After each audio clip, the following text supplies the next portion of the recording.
बात सही है। देखिए 2018 में आए सर ने भी कहा है कि भाई बीजेपी का दूसरा गैर भाजपा मुख्यमंत्री बना है ये, गैर तीसरा भाजपा भी बनने वाला है। हाँ तीसरा भी बनेगा। हाँ एक और बनेगा अभी, मतलब आप हिमंता की बात कर रहे थे ना, नहीं, हिमंता तो बंगाल। बन गए एक, हाँ, बाहर बंगाल कांग्रेस की से आए। बंगाल की बात कर रहे हैं। एक बंगाल, अगर जीते बंगाल में तो एक बंगाल में बन जाएगा। अब होने लगा, लेकिन बीजेपी को इस बात के लिए नहीं जाना जाता कि आप आयातित व्यक्ति को जो है टॉप जिम्मेदारी जो है इतनी आसानी से नहीं देते। हेमंता भी आए तो लोगों ने ये कहा कि चलो भाई 5 साल उनको भी वेट कराया, पहला टर्म जो है सर्बानंद सोनोवाल को मिला, फिर वो आए तो केवल वो आसाम के लिए नहीं आए थे, पूरे नॉर्थ ईस्ट एक तरीके से उन्होंने डिलीवर किया था।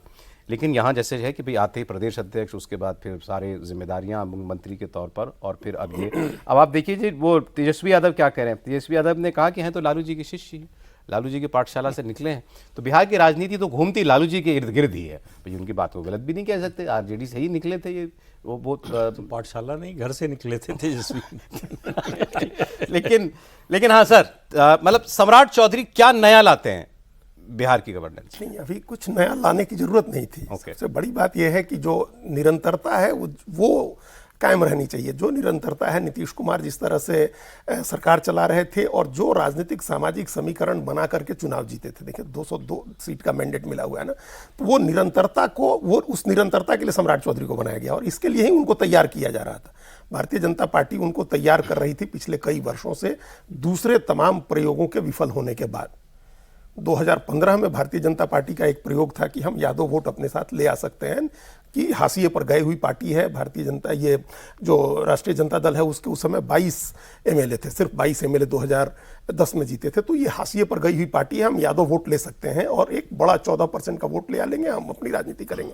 नित्यानंद राय प्रदेश अध्यक्ष बने, भूपेंद्र यादव प्रभारी बने, रामकृपाल यादव केंद्र में मंत्री बने।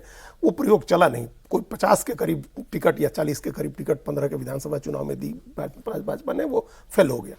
फिर 2020 का चुनाव आया तो फिर प्रयोग किया, जब जीते ये लोग भारतीय जनता पार्टी, तो वैश्य समाज के तारकिशोर प्रसाद और अति पिछड़ा समाज की रेणु देवी दो मुख्यमंत्री बनाए। वो प्रयोग भी आपका विफल हो गया पूरी तरह से। तो फिर उसके बाद सम्राट चौधरी पर प्रयोग, ये समझ में आ गया कि गैर यादव ओबीसी की पॉलिटिक्स करने के लिए जो कोयरी कुर्मी धानुक है, इसको साथ लेकर के चलना पड़ेगा। देखिए बिहार में एक, हम लोग पहले भी अभी बात कर रहे थे, त्रिवेणी संघ बना था 1931 में, जब जाति जनगणना हुई थी आखिरी बार, उसके तुरंत बाद एक त्रिवेणी संघ बना था और उस त्रिवेणी संघ ने आज़ादी के पहले वाली कांग्रेस को चैलेंज किया था और शाहाबाद भोजपुर का जो इलाका है उस इलाके में हरा दिया था कांग्रेस को गवर्नमेंट ऑफ इंडिया एक्ट 1935 के तहत, जो बाद में चुनाव हुए थे। उसमें त्रिवेणी संघ में 3 जातियां थी, यादव, कोयरी और कुर्मी, यही 3 जातियां थी और इन्होंने एकदम जो वर्चस्वशाली जातियां हैं बिहार में उनको चैलेंज किया था 1933-34 में। तो ये आप समझिए कि अब उस त्रिवेणी संघ की तीनों जातियों को सत्ता मिल गई, यादव 15 साल, कुर्मी 20 साल और उसके बाद अब कोयरी का राजा है। तो ये बड़ा स्वाभाविक रूप से एक पॉलिटिक्स को आप समझिए बिहार के, अगर कास्ट अर्थमेटिक को जिसकी बात प्रदीप जी कह रहे थे, तो गैर यादव वोट में एक 10% का वोट आपको चाहिए है जो 14% उसको जवाब दे सके, जो सोशली भी इम्पावर्ड हो, पॉलिटिकली भी इम्पावर्ड हो, ऐसी जाति चाहिए।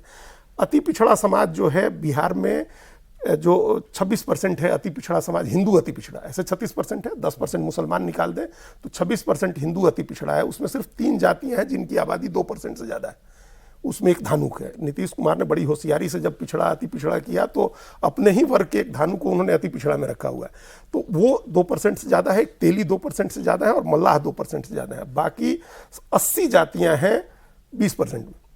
उनका कोई नेचुरल नेता नहीं बन सकता था, उनको साथ में लेकर के चलने के लिए एक नेता चाहिए है जो होल्ड कमांड करता हो कास्ट के अर्थमेटिक को, तो वो सम्राट चौधरी कर रहे हैं। तो उस कंटिन्यूटी में हम कह रहे हैं, नीतीश कुमार की राजनीति की कंटिन्यूटी में वो उस 10% वोट के साथ बाकी 26% वोट को कमांड कर रहे थे अपने साथ लेकर के चलने के लिए। और जिस इलाके में वो पॉलिटिक्स करते हैं, अंग प्रदेश के जहाँ से वो खुद आते हैं और उसके बाद शाहाबाद का जो इलाका जहाँ कुशवाहा आबादी बहुत है, वहाँ बड़े सहज रूप से शर्मा वर्मा का कॉम्बिनेशन बनता है। शर्मा मतलब भूमिहार, वर्मा मतलब कोयरी, तो इनका कॉम्बिनेशन बनता है शाहाबाद, भोजपुर और उसके साथ अंग प्रदेश में जहाँ से सम्राट चौधरी आते हैं। ये उसको बड़े कायदे से सम्राट चौधरी ने साधा हुआ है अपने साथ। उनके जो नीतीश कुमार के का हुआ ना, नीतीश कुमार ने उनको चुन, नीतीश कुमार ने भी उनके नाम पर मुहर लगाई, उसके पीछे कहीं ना कहीं ललन सिंह और संजय झा जैसे ये 2 लोग भी साथ में थे।